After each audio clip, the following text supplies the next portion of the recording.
As you can see, we've mounted the terminal blocks in the cabinet. We've also pulled the wire into the cabinet. You can see that we've taken time to label the wire according to the report that we had. We've also separated the grounds from the hot and the neutrals. You'll notice that we kept the hot and the neutrals together. Normally you'd separate these out because the neutrals usually go back to the same spot. But for our modules, especially for arc fault breakers is the main key, the arc fault breaker is going to monitor the current that goes into it and the current that comes out of it. And if that doesn't match, you're going to be tripping that breaker all the time. So you need to make sure to keep the neutrals and the hots together so you're not getting some mysterious tripping breaker and a lot of troubleshooting.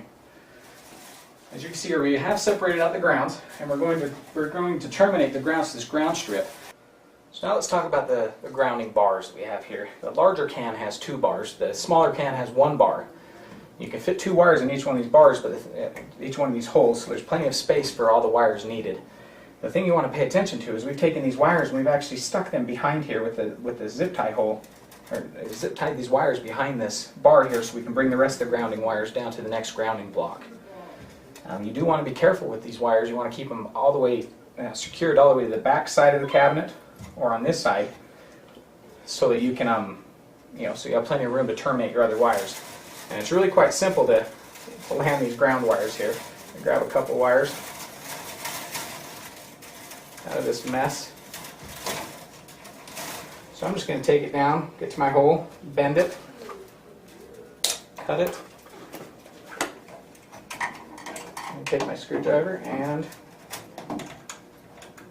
stick those babies in there. Just like that. I'm going to repeat those steps all the way down to all the grounds are secured. Now that we've terminated all the wires to the grounding bus bar, now the next thing we need to do is terminate the ground to the terminal blocks. It's quite simple. The terminal blocks, the screws already come unscrewed. Now all you have to do is just simply screw it down, and you want to run a ground wire down to the terminal block.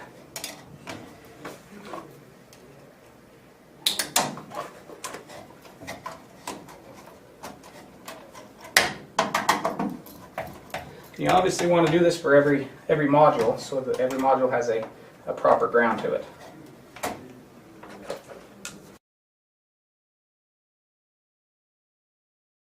And now that we've tied down the ground, we're going to go ahead and the first thing I'm going to do is going to tie the override auxiliary switch. And this is located, this load here, this switch is located upstairs in the master bedroom closet.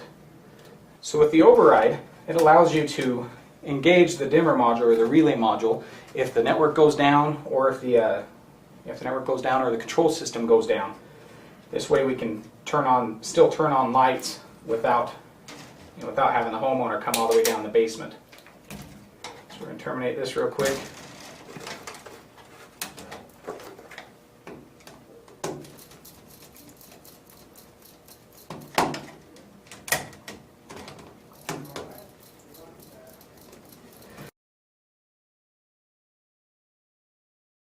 The next step is to grab the neutrals. What we have is we have 2 lines in, two circuits into this module.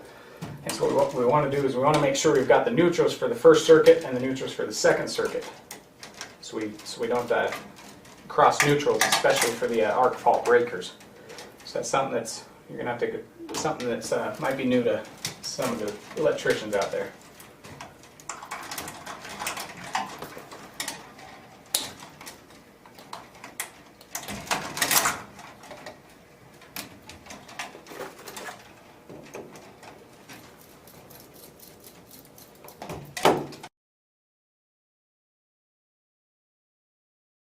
Now that we've got the neutrals tied down for that first circuit, we want to tie down the same loads for that circuit.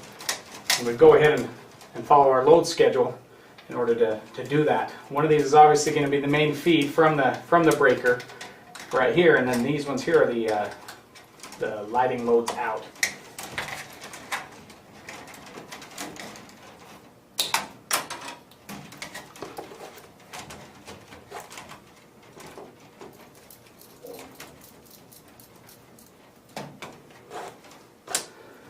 Okay, that takes care of the first circuit and its lighting loads.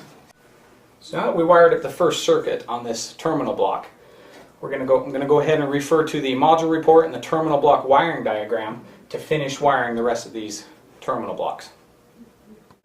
Now that we've terminated all the wires to all the wired blocks, the next thing you want to do is test your loads. Right here you have jumpers that connect line to your load, and you'll see that they're installed. They're installed when they come from with the blocks. What you can do at this point is you can flip your breaker on, and all your lights should turn on. If your lights don't turn on and it trips the breaker, then you've got another problem, and you want to address this issue before wiring up any of the dimmer or relay or any modules. Okay, now that we've got all the panel wired up, if you're using any 0 to 10 volt, like we are, we went ahead and ran these wires in the class 2 side of this, the low voltage side of this panel. What we want to do with these small little wires, they can get out of hand pretty easy. We want to go ahead and zip tie these and secure these down to the side so that we can get them wired up to our 0 to 10 volt.